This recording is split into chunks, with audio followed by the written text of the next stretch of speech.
What's up everybody, welcome back to the channel. So in today's video we're going to be building a YX160cc motor into a 201cc for the LXR behind me here. If you watched my last video, I was contemplating whether or not to build the Daytona motor that came in it, is the Daytona 190, or build a YX motor into a 201cc.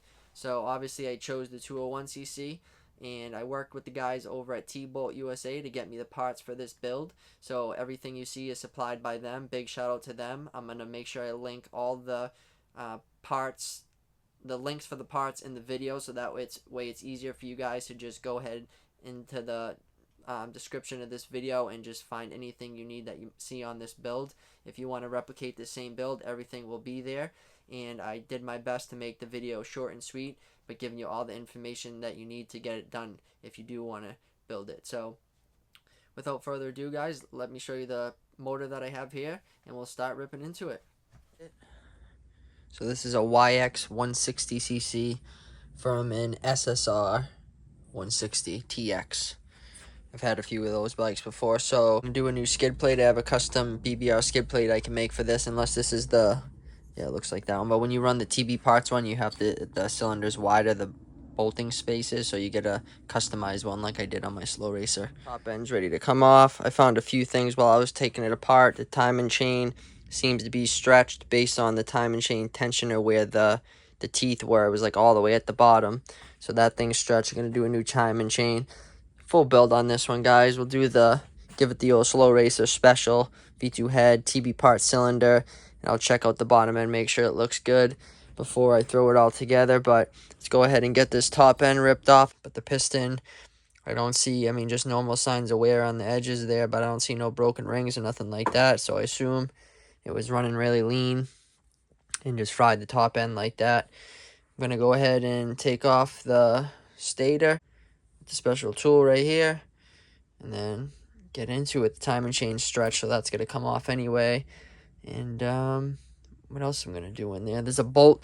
I don't know, the person that I bought this motor from said it happened during shipping, but this bolt snapped off and it's all the way in here, so I'm more than likely going to have to split the cases on this one real quick just to get in there, and it won't hurt anyway, just so I can see in there and stuff. But let's go ahead and get this thing ripped off. Pulled that sucker right off. There's the inside right there. Crank feels good. Spun that baby around. See if we can do it with one hand here. Ready?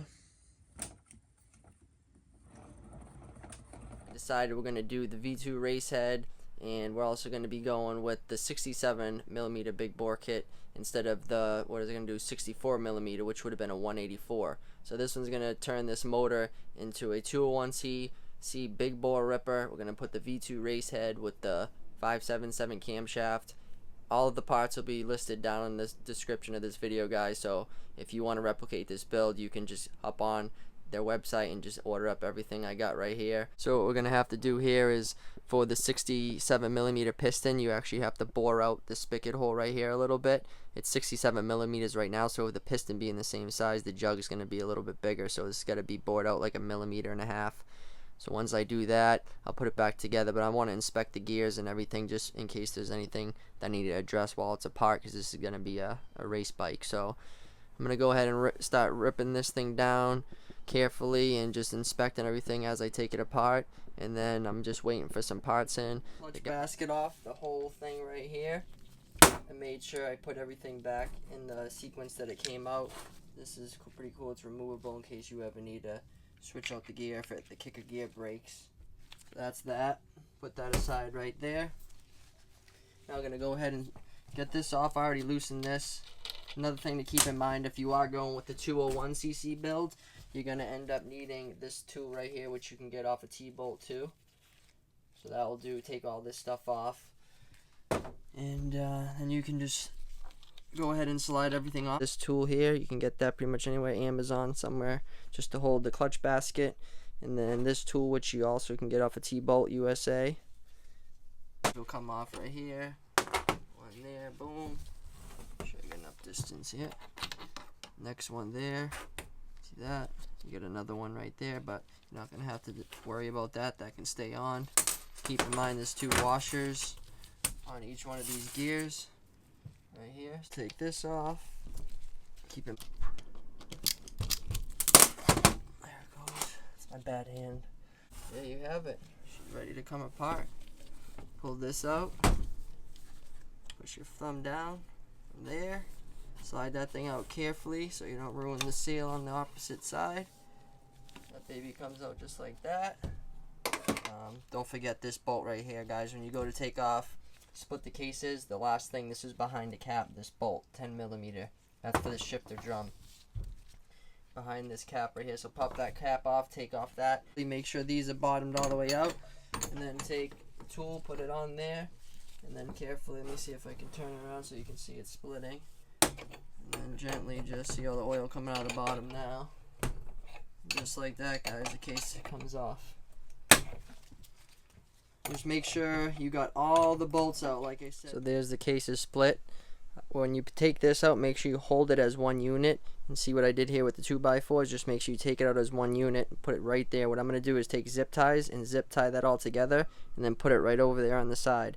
I'll show you how to take the crank out in 1 second, but I lifted it off with the tool right here, and then like I said, just make sure it's nice and even when you go to take it apart and all the bolts are out before you go. If it starts getting tight, don't just force it. Make sure there must be something hung up, guys. So that's another thing to keep in mind. But I heated up the bottom here too, so this should actually just pull right out, hopefully. The hardest part is just keeping it even. Little wiggle does the trick. So there it is. There's the crank, set that aside. Getting ready to bore out this hole right here to accept the bigger cylinder.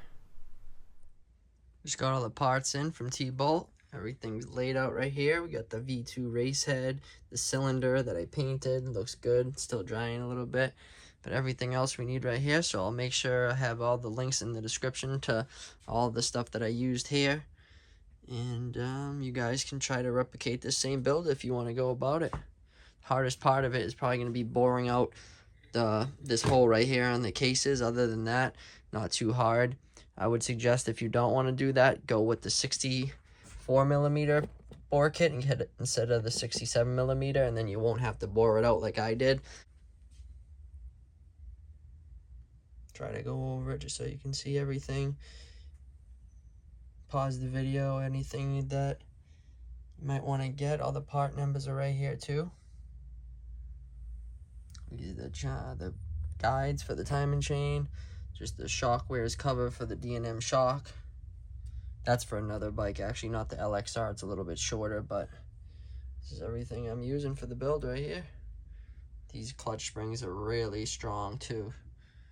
Got those in the slow racer build, so I'm gonna go with them in this build. Painted the cylinder with a little bit of VHT roll bar and chassis, high temperature. I like to do this just because it keeps the cylinder clean. They get really dirty when you just leave them raw aluminum like that. So this keeps it nice. It's easy to clean off. Let it dry up. And then I'm going to go in and start boring out the cases to get this thing fit in there. And the cylinder out. This is what I used right here. Just got to be careful. Take a little off at a time. And then at the end you go around like I'm doing right now. Just use your hand. And just go in there and work the edges, and then it'll be good, and then you can go ahead and test fit it. I'm getting close right now. Still got a little ways to go, but it's getting there. Slides in on that side. Just got to get it evened up. There it is. I'm gonna pull it off and go back around and smooth out the edges, but there she is. She's living in there. 201cc big bore cylinder, 67mm. Back on the bench. We got the cases all bored out. There's that side, and then we got this side right there. Spin that around so you can see it a little bit better. That's the final product there. It's going to be good enough. Don't have to go too crazy. And we're going to go ahead and put the gearbox in, crank, and start reassembling everything now. We get the parts right there in the corner, the cylinder, the head, all them good. Alright, so we're going to begin by dropping in the crank. I'll show you how I do that. I just took a little bit of heated up that race, and then I'll carefully drop it in. Not literally drop it in, just very carefully place it in. You shouldn't have to force it at all. You'll see. Should go in nice and easy. I put a little of red line assembly lube. You see that? With the heat, goes right in. The thing I like to do is, if you see the zip tie right here, I like to tie, like put a nice tight zip tie so nothing comes apart, and I just put it on the bench. So now everything should drop in. Like I said, I use the assembly lube, put some on the end right here, inside the bearings there. It makes it go in nice, no binding. Here we go.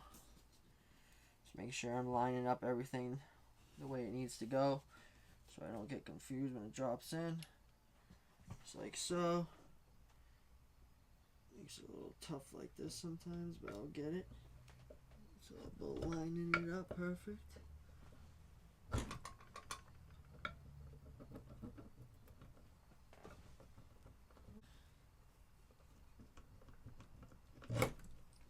Oh. There it is. It was just the rubber seal on the end where the counter shaft is for the sprocket. You gotta be careful right there. It's just actually getting hung up right there a tiny bit. Alright, the next part, you want to put in the kicker shaft.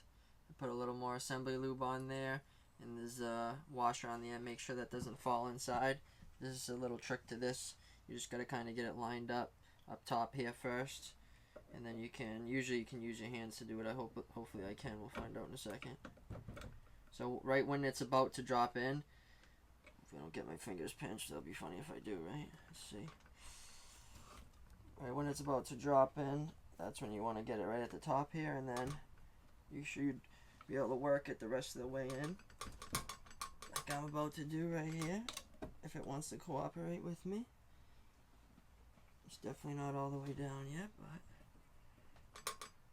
but alright, there it goes. So that's in there, all the way down. Now the next part, I'm going to put the gasket on, clean this all up, make sure everything is good, double check, and then I'll put mate the cases back together. So I just want to show you guys how it's supposed to look in here, where this piece lives. See that right there? And then you got the spring on that side that I was just putting in. So I went crank first, gearbox that last. So your gearbox should spin freely just like this. This is a neutral. Like I said, use a zip tie to make your life a lot easier. Heat up that race a little bit, that should drop in. So that's where we're at now. We're going to go ahead and put our gasket on. This is the gasket right here. Grab that right side case. Make sure you put a little assembly lube on any of the racers or anything. Check your bearings. Make sure nothing came out or undone. And then I'm going to show you a little trick to get the kicker gear where it needs to be in place. You can see how right now it's hitting on the bottom of the case. So what you're going to want to do is take Kickstarter, put that baby on there like that. However you can get it on there. And carefully turn this. And then boom. See that? Drops right in. So that's going to want to live like that. You take this off, it might bump up the case just a tiny bit. Nope, it stayed down perfect. So now you can go ahead and put everything back together on the other side. Put a couple bolts in there, snug that up, and go from there. Finish tightening up a few bolts on the left side of the engine. Put a little bit more of that red line assembly lube on this shift selector, and then you got the little spring. The selector is going to go in first. Slide that baby right on in there. Just be careful of I put the new gasket in, so you want to make sure that goes in there nice and straight. You don't want to pop it out or scratch it. Don't want to also rip your TboltUSA shirt. This thing's sick. Your favorite one. And then make sure, so there's the little black dowel pin right there. Make sure it's going in on that perfectly. And then you take it and just put it down underneath. Slide the rest of the way in like so. Alright, so that's that. Now you're going to put this piece on right here. Nice and tight. Don't be afraid to get it nice and tight. Make sure that thing's working good. Alright, now we'll pop on these gears. Make sure they go in the same orientation as the way that they came off. So the first one goes on just like this. Second one. And you got the beveled washer, it'll say outside on it. This side outside. See, when you mess it up or drop it like that, you know. Outside. Boom. Then here's the locking washer right here. Put that on. I thought this was reverse thread, but it's not, so there you go. Just a little hand tight for now. And then this one right here, I'm going to put the bottom one on first. This is the one with the teeth. You get the washer on the inside, washer on the outside. Slide that thing on there. Little assembly lube for it. Just like that. And then you want to take this one, no washer on this side.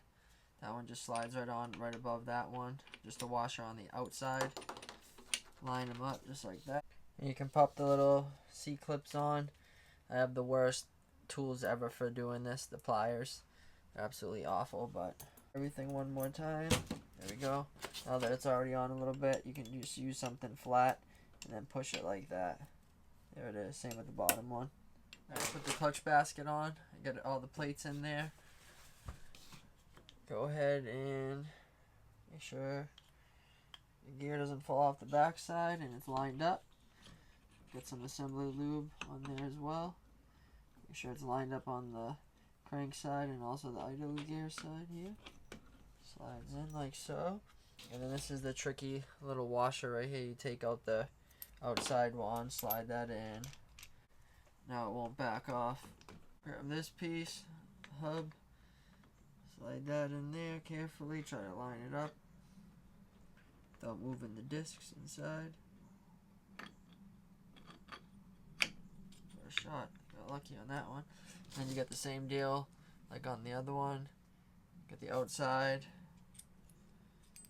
Try to look, I can tell. Tighten that down by hand for now. These are the clutch springs that I'll be using right here. CSK4. You can find them on TboltUSA. Here's the part number for them. Side by side, here's the stock ones. Here's the EBC. See how much different there is. 15% stronger, they say. And at first, make sure you put these on nice and even because you'll see it doesn't catch many threads at the beginning because of how much bigger these clutch springs really are. So you just catch a little thread on each one and you just want to put them in nice and evenly. You can take the penny, put the penny right inside the gear because the copper is softer than the gear is, so it won't mess it up. And then you can just tighten them down. What I'm going to do now is just throw it on top of the wood, just make it easy. I'm going to throw a little more assembly lube right on this part right here, the kicker shaft, so it slides on nice. Grab the right side cover. I cleaned it off with a little bit of brake cleaner. Make sure this piece is pushed in so it doesn't fall inside when you're installing it. Make sure the washer's on. Double check everything. Both dowel pins are in. She's good to go on. I'm getting caught in the wood there. Put all the bolts in, tighten it down. Move on to building the top end. Just finished putting the piston rings on in the right orientation, just long as none of them overlapping. You'll be fine. You don't want any of them to be lined up with each other because the engine will smoke. Little Lucas oil assembly lube on the wrist pin here. I already put the timing chain on just because it's easy to do, quick. Pop the rotor on. I haven't torqued it yet. I'll do that at the end. And the guide is on as well. So now we'll just line that up. Piston in the intake faces up. Go ahead and slide that on. I already tried to make my life a little bit easier by putting on that side wrist pin. A little bit easier than it would normally be. So slide that through there all the way into the other side. So the other side is already on. Now all I have to do is put this one in and see how easy things all the way in. Sometimes you can do it by hand, sometimes you can't. Let's see if I can. I hope I can.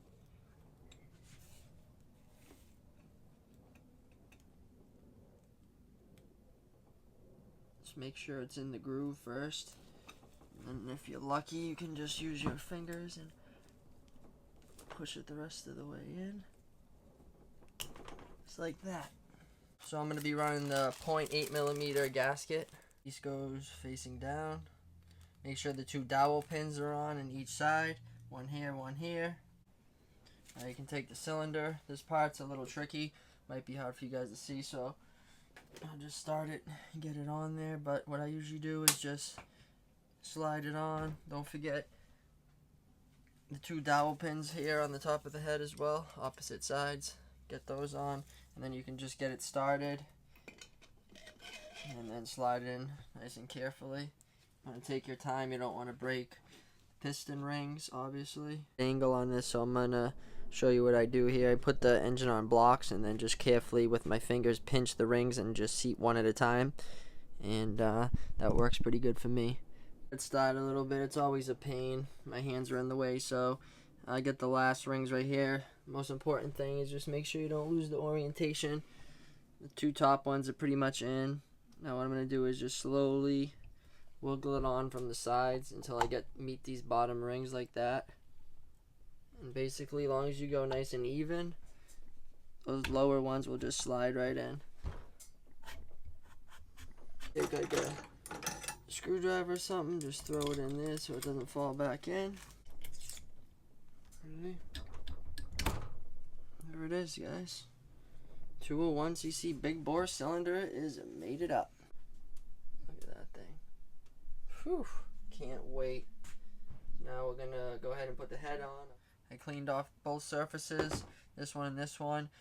Attached a little something like this just so that way the chain can't fall in and I can snake it through the head. Popper one goes on this side, the right lower. Let's pop this thing on. Pretty sick. Look at nice strong valves. I love using these heads because I've ran them in the past and haven't had problems, knock on wood. That through like I said, and then you just go ahead and make sure your two dowel pins are in. Sometimes you gotta just manipulate these little studs. Sometimes you do, sometimes you don't. Copper washer on, and then the other ones here.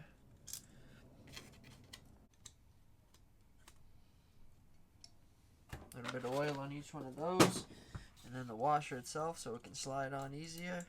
I'm just going to put these on hand tight for now just so everything stays set down. So I'll just snug these down right here. I'll go back and torque those at 16 foot-pounds after. Not loosening up. Then you get the two ones on the inside. Those are 8 mils. Zip those down. Then I'll go ahead and put the cam gear on. Timing chain. Cam gear's on. You just line up the top dead center mark with the little mark right there. Same thing here, you get the mark there. So a little upgrade I like to do is the 12.9 grade bolts instead of the 8/8, so you get rid of those 8/8. The part number's right there. You didn't catch that the first time. Alright, we torqued this, tightened up the two bolts here. I put the intake manifold on and put the timing chain tensioner on and set that. The inner 8mm bolts I snugged down nice and tight. Now we're going to go with 16 foot-pounds for each one of these, crisscross pattern. Just until it clicks. I like to just go around, tightening them up a little at a time. That one clicked. Click. Might be hard to hear in the video, but so 16 foot-pounds, that's what I've done in all my other builds and haven't had any problems with it. So everything's all torqued up. Setting the valve adjustment right now. I wanted to show you guys this sweet tool that makes life a lot easier. TBW9043. So it holds the tappet. This thing you can turn the tappet and then this slides over, so it's like all in one, much easier than using like a wrench and trying to do it. So we go with 0.003 on the intake valve, and then on the exhaust valve I do 0.004. Some guys like to run different stuff, but I've had good luck running that. Here she is, all finished up. Got the tappet covers on, put the Pro Circuit cam cover on, the BBR skid plate on, which I have to finish. This is just on there for now. I gotta finish customizing it for the YX bottom end, but we got the rare discontinued Pro Circuit shifter that I got from one of my buddies. Pumped on that. Those things are super hard to find. The factory racing cover from Boysen, which is for a Sierra 50. If you're looking to get one of those, that's what it fits. And then we got our TboltUSA supplied parts. We got our V2 race head, the TB intake manifold, 67mm cylinder, and what else we got going on here? That's pretty much it, guys. Everything else was in the bottom end. The hard part was just boring out the cases, but if you want to replicate the build like this and go the easy way, like I was saying, you can do the 64mm bore kit and you won't have to worry about doing the honing out the cases like I did, and that will bring you to a 184cc. So If you found this video helpful or you enjoyed watching it, consider subscribing. Don't forget to leave a comment, and wait for the next video to drop, because she'll be coming out soon with the motor in this bike. I'm going to be comparing it to this Daytona 190cc, giving you my honest opinion on how powerful the 201cc is compared to that. So as always, thanks for watching. Don't forget, all the parts for this build will be down in the description of this video, and keep on ripping.